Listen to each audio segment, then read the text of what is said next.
please. We can sit down.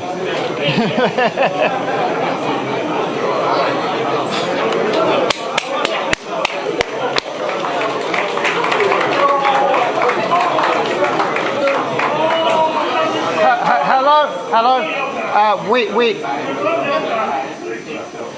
This is democracy, and we have half an hour for some proper conversation now, including some questions both from inside the hall here, but we have many thousands of people watching us on live stream. So welcome if you're on Zoom and on Facebook Live. And Mr. Tunibu, I'm going to take questions in threes, so please just, we'll keep track of them, but so we get reasonable a number of questions in. So first of all, there's a very long hand at the back with a pen that is up, and it's the gentleman there. There's a microphone coming to you. Please introduce yourself. Thank you very much. Go ahead. Patrick Smith from Africa Confidential. Mr. Governor, welcome to London.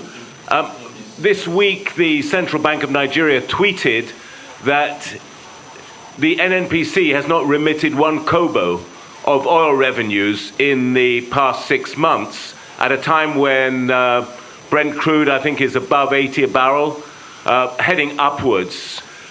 Some would say something is going badly wrong with NNPC. Some would blame it on the organized theft of Nigeria's oil, as much as 400,000 barrels a day, by colluding local and international companies and rogue officers in the security services.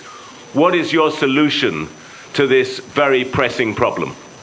Thank you very much. As you remember, Chatham House produced a report some years ago, and your current president described it about blood oil when he was here, President Buhari. So the lady just there, please, yes, you, yeah, madam, please go ahead. Second question. Right, can I sit or stand? Stand up, then people can see you, please. Right, good afternoon all. Your Excellency, wonderful. The question I wanted to ask, you have touched on briefly. My name, first of all, is Baroness Tinubu Davis Kensington. I'm a Nigerian. You've touched on security, very important issue in Nigeria. But you've not told us how you're going to manage this. We'd like you to tell us how you will manage security in Nigeria.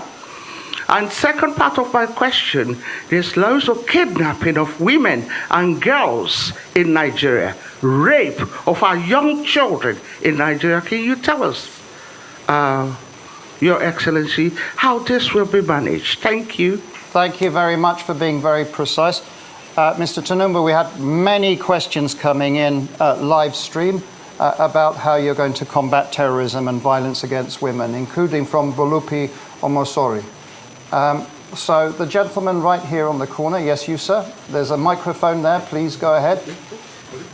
Please be no long speech. We don't have time. So put your phone down. You're an intelligent gentleman. I know you can ask it straight. Well, my name is Odiana Dominic Matthew. Thank you, Asiwaju Bola Tunibu, for taking this opportunity to come and speak to us. You may know that I was one of your beneficiaries, even though I grew up in Lagos, but I was never a native. But I was granted the opportunity to work in Lagos State, even though I was from a different state. So that, tells me about how your policy is likely to be. But my question is this, because having worked for 10 years, there as a social development worker and youth worker during your administration in Lagos State, before coming here to qualify as a solicitor, practicing here in the UK, I'm more concerned about the young people. What program do you have for our young people? As you know, most political parties benefit from they benefit from the goodwill of young people. Okay. And so have you got plans, that will generate training, appointments, thank you. And also job security. Okay, thank you so much. So what are your plans for youth, young people? If you would like to answer the questions, Mr. Tunibu. Please, if we can keep quiet and one conversation here. Thank you. Go ahead. Let me once demonstrate here. One of those philosophers and one of the doctrine that I believe firmly in is teamship. Unbreakable team. To demonstrate that, I will choose the first question, assign it to Dele Alake. Okay. And the second question, assign to Nasiru Rufai.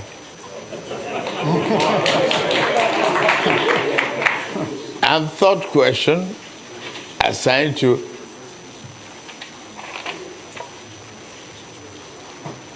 Ben Ayade. All right, so can we have microphone coming in the front? And the first question is about blood oil. Oil. There, this gentleman. There. Yeah, El Rufai, I can see him. Yeah. Please go ahead. Security, Nasiru Rufai. Yes, thank you very much for that. Now, the issue of oil theft in Nigeria is deep-seated, and it's been long-standing. It's been there. It's not a new development, as we all know. It's been there for decades, and then we discover the various dimensions daily. Now, the incoming administration, by the grace of God, of Bola Ahmed Tunibu, has devised some novelties in terms of strategies. First of all, to combat oil theft is tied to the security situation of Nigeria. Now, the questioner has linked it with connivance with the security agencies. Now, the Bola Ahmed Tinubu administration has a three-pronged approach to this. In terms of regenerating, revamping, and recalibrating the security equipment, technology, that's one. The human angle, in terms of the size of the security too. Today we have over 200 million people, and there's no way the current strength of our security agencies can adequately cope with the gargantuan and enormous problems of security, securing lives and property. So the personnel of all the security or coercive agencies will be increased to cope with the large population of Nigeria. That's another dimension. The third dimension is really employing state-of-the-art technology like drones. We know today that there is, in terms of kidnapping, in terms of even identify the oil theft and the oil pipelines, the illegal pipelines that have been rigged, that have been embedded in the ground for years. You cannot but employ technology like drones to pinpoint the actual spots where these things are. And this has already started. The current administration actually is making very good strides in this respect.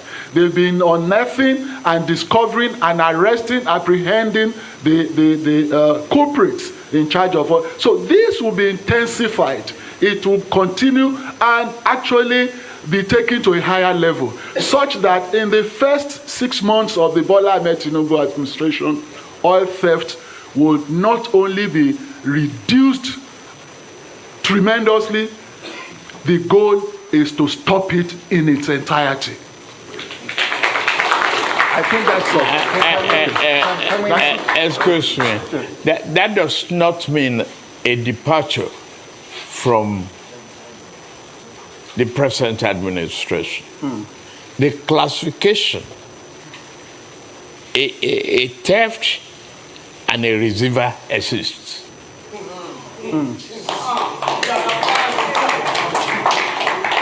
So you have to classify the receiver as taking blood money. So,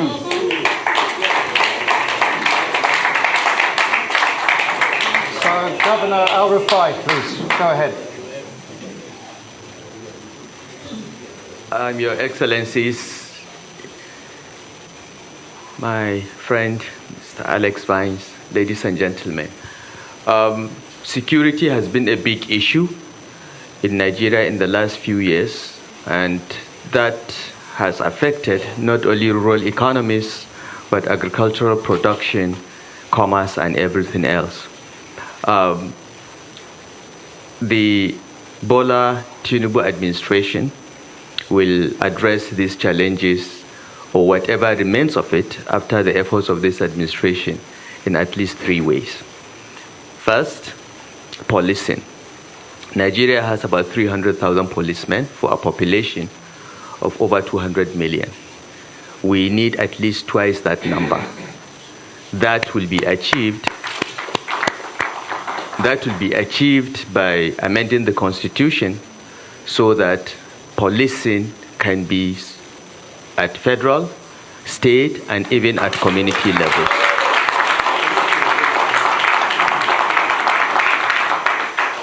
With increased security footprint, there will be less and less of criminal activity. The second step is to look at our armed forces and security architecture. Nigerian armed forces are not more than 200,000 in size, the Army, Navy, the Air Force. While some countries are even looking at a space military, we are struggling with just less than 200,000 members of the armed forces for a country with a population of 200 million plus. The numbers, the equipment, the skills, and the training of the armed forces will be scaled up, will be increased rapidly to meet the asymmetric nature of the security challenges that we face. Because today, our armed forces are not fighting with other countries, they are fighting with non-state actors, and the doctrine, the training, the numbers must change. And the Bola Tinubu administration already has a blueprint which is embedded in our action plan to address this. We'll scale up the numbers of the armed forces, we'll ramp up not only the numbers, but the training and equipment. In Nigeria, in 1967, the total size of the Nigerian army was only 10,000. Because of the civil war, within a year, we ramped it up to 250,000. So it can be done. And what we are facing in Nigeria today, banditry, terrorism, separatism, and oil theft, requires a new approach towards security, enhancing the numbers, providing enhanced technology, and collaborating with the rest of the world to ensure that our country is not only internally safe, but not a threat to our neighbors. Thirdly, the issue of proliferation of small arms. Following the collapse of Libya due to no fault of ours, will have to be addressed through collaboration with countries like Mali, Niger, Sudan, and Chad, and so on and so forth. This we have already started, but this will be deepened and broadened under the leadership of a new security team under the Bola Ahmed Tinubu administration by the special grace of God. Thank you. Thank you. We have a third question on education and youth, of which we've got about 30 questions on this that have come in, including from Mariam Haruna. So, Mr. Tunibu, maybe you'd like to answer that question. I would love to do so. Yeah. Youths are part of today, but they are the greatest asset for tomorrow. We need to prepare them from now, from our all-inclusive government. The youth has been part of that. I want the governor of Lagos State to stand up.